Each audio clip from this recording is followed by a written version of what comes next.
So we got our lower unit in, and I'm going to show you, there's like a montage of that, but because this isn't really supposed to be an instructional video, I'm just throwing it out there.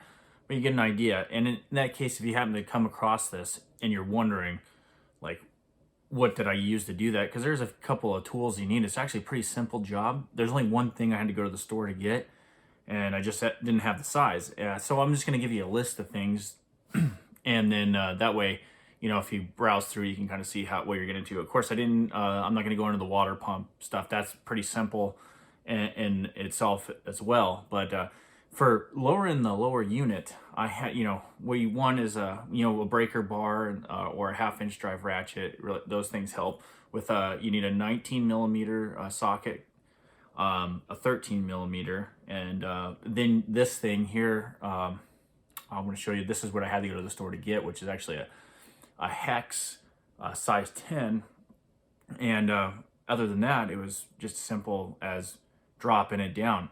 Now, the only other issue you might have, like I said, it's not really an instructional video, but I figure if you're watching this, might as well throw a little information in there. But is when you put it back in there, which I didn't have any video on that because, you know, I just was getting it done. When you put that drive shaft back in there, sometimes that lower unit's not going to go all the way up, and you'll have a little gap.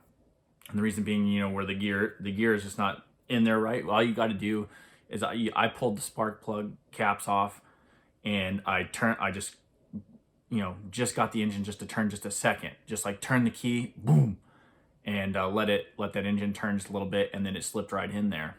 So it matched up perfectly. And then I was just, you know, then I just spun those on there. But anyway, I just wanted to give you a little bit of equipment, like I said, breaker bar, 1/2-inch ratchet, and of course your standard 3/8 or whatever, and then you want a 13 millimeter socket, a 19 millimeter socket, and then this little hex 10, and that's literally pretty much the only thing you really need, besides a little bit of man and to muscle that thing down, especially if it's been on there a while.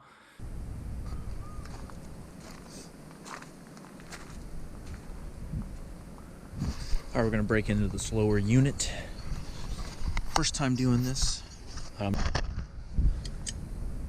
we got a 19.